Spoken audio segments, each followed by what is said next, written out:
Alors, après avoir suivi les cours d'introduction, après avoir constitué ta base, n'est-ce pas, vient maintenant le temps du bilan énergétique. Et ça, cette fois-ci, c'est un service. Donc, ce n'est pas un cours, mais c'est un service que tu reçois. Je devrais même l'appeler connaissance de soi et bilan énergétique parce que ce service, justement, te permet d'accéder à cela. OK? On va fermer la caméra car la connexion n'est peut-être pas toujours stable. Voilà. Donc ici, nous avons un modèle de bilan que je vais parcourir avec toi très rapidement. On va peut-être pas voir toutes les pages, mais je vais te montrer un peu à quoi ressemble donc le bilan énergétique lorsque tu demandes ce service auprès du lab. C'est un service vraiment qui te permet connaissance de soi et bilan énergétique. C'est les deux à la fois. Au début, donc, on te décrit des choses. Tu as le nom authentique et origine ancestrale. Il aurait dû avoir eux, pardon, mais c'est un modèle. Hein. Ici, c'est un modèle. Donc, excuse-moi les coquilles. Donc, on te propose un nom authentique, un prénom authentique si c'est ce que tu souhaitais. Et c'est aligné très souvent avec la vibration de ton être. Je vais vraiment respecter la vibration de ton être. On ne te donne pas un prénom comme ça qui est tombé juste du ciel. On ne sait pas. Non, non, non. C'est vraiment aligné. J'ai eu d'ailleurs un partage où quelqu'un m'a dit qu'il faisait j'ai oublié le terme, qu'il étudiait en fait à partir des lettres, en fait, les lettres et les chiffres, la correspondance au fait et que ce que je lui ai donné comme prénom authentique, ça résonnait avec le même auquel il s'attendait. Voilà. Malheureusement, j'ai oublié le terme de cette étude, mais ça correspondait bien. Donc, il a accepté le prénom authentique qui a été proposé. Mais ça, c'est une partie optionnelle et c'est lorsque tu souhaites qu'on le joint à ton bilan. Maintenant vient la partie de diagnostic des haritos, c'est-à-dire je vais te parler de tes chakras. Voilà, donc l'état donc de tes haritos, de tes chakras, comment est-ce qu'ils vont, qu'est-ce que c'est d'ailleurs, on va décrire, mais on va t'expliquer pour chacun des haritos principaux comment ils se portent, hein, tu vois. Et si ce que j'appelle le rayonnement moyen ici, rayonnement moyen, signifie qu'il y a sujet à amélioration au niveau du harite racine, par exemple, dans lequel nous sommes. On va te suggérer des activités à faire pour t'aider justement à réharmoniser ton haritou. Tu vois? Donc, la partie haritou consiste à faire un diagnostic, te dire quels sont les déséquilibres qu'il y a, ou alors si ça va bien aussi, on t'indique que ça va bien pour chacun de tes centres principaux et des activités te sont suggérées pour harmoniser. Vous voyez? Voilà.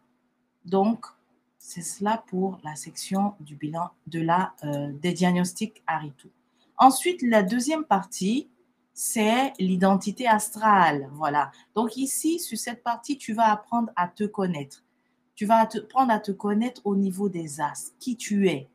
Et tu vois, tu vas recevoir donc ta charte natale qui est inclue dans ce bilan.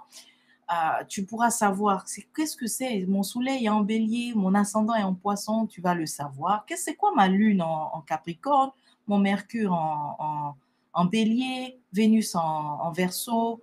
Tu sauras qu'est-ce que c'est parce que je t'ai mis des indices ici. Comment comprendre ta charte natale? On t'explique cela. Et aussi comment comprendre également les signes ici placés en maison, en fait, dans ta charte natale. Donc, tu découvres une dimension de toi qui est astrologique et tu apprends énormément sur toi à travers la charte natale. La charte natale, là, ça pourrait me faire carrément toute une autre séance pour vous présenter, vous parler de ça en détail. Mais le but ici, c'est vraiment de parcourir le bilan et te montrer. Tu vois, je te mets des indices aussi pour que tu puisses comprendre qu'est-ce qu'on dit en fait, les thèmes dans les maisons. Okay? Tu as aussi des illustrations en annexe que je te laisse. Je te parle parce que souvent, j'ai recours aux Nétérous, n'est-ce pas? Ils sont les patrons. Donc, par exemple, Atméide, c'est-à-dire les poissons. Atméide qui est la gardienne ou bien qui est la chef, on va dire, des poissons. Voilà pourquoi j'appelle ton signe poisson Atméide. Donc, je te parle de ça, de ton signe, etc. Tu vois. Et donc, on va aussi expliquer quelques éléments de ta charte natale. Et la charte natale, c'est énorme. Il y a beaucoup de choses. On parle de ton nord-node, ton nœud nord, pardon, et nœud sud. Après cela vient ta numérologie. Qui tu es en fait par rapport à la numérologie? On te fait un portrait type. Si on dit que tu es l'aventurier, ça veut dire que ton chemin de vie est 5, tu vois. Ton chiffre de naissance est 4, ta personnalité c'est 7, ton désir du cœur c'est 9. Et tout ça, ça a une signification et ça parle de toi. Donc, une dimension de toi, en fait, au niveau donc de la numérologie. Après cela, très important, on te dit aussi l'année durant laquelle je suis en train de réaliser le bilan correspond à quelle année, au fait, quel chiffre qui a un sens. Par exemple, je dis, si tu es né sous l'influence de la croissance personnelle à cause du 4, ton année personnelle actuelle est, en 2022, est soit peut-être changement ou alors relation. Donc, chacune de nos années est marquée par des cycles énergétiques importants. Il faut le savoir. Parfois, si tu es en année 9, année de conclusion, c'est bien de le savoir parce que ce n'est pas le moment d'initier de nouvelles choses. C'est le temps de refermer tous les dossiers, de conclure, de faire un bilan au fait, tu vois. Et donc, très, très, très important tout ça.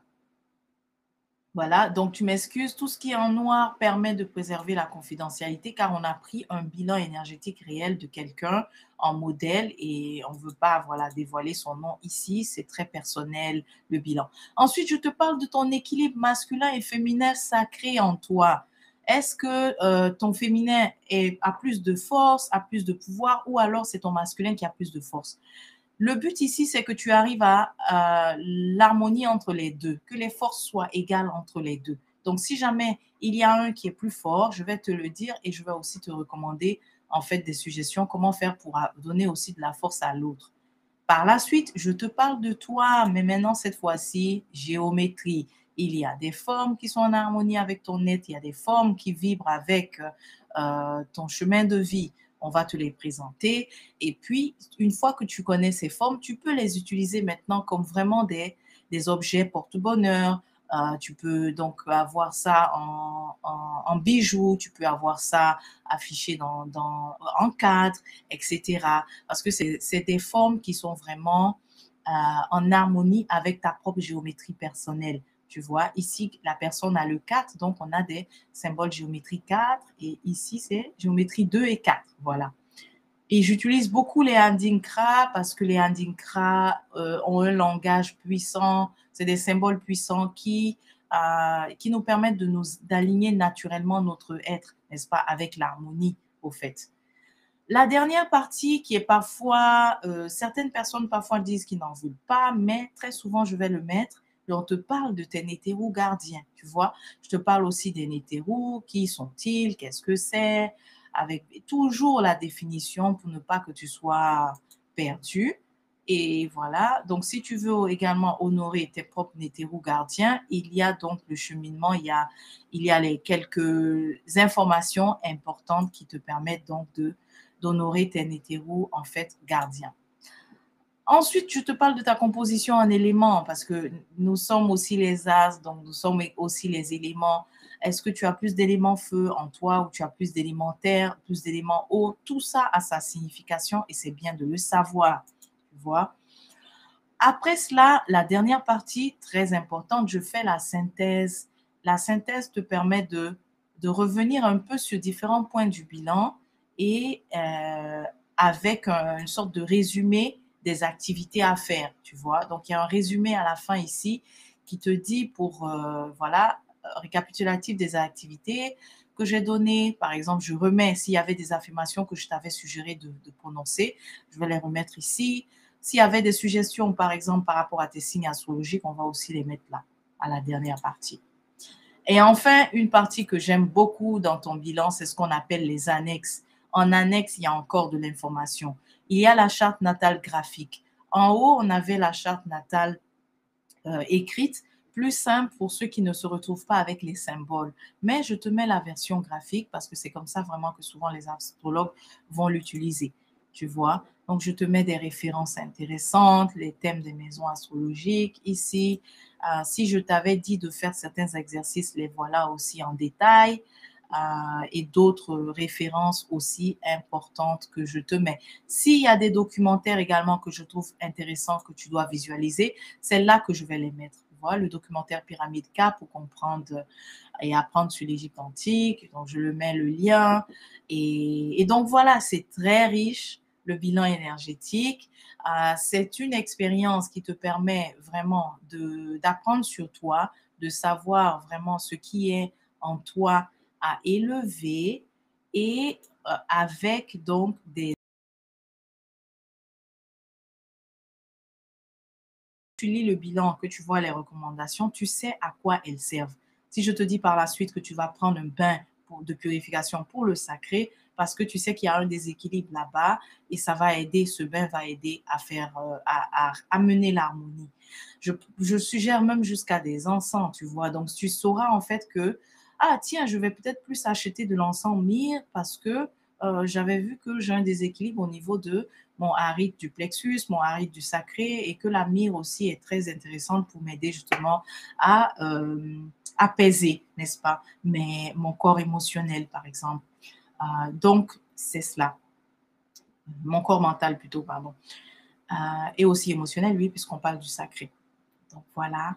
C'était donc le porte ouverte au niveau du bilan énergétique. J'espère que ça a piqué ta curiosité et que ça te donne justement envie de faire aussi ton bilan.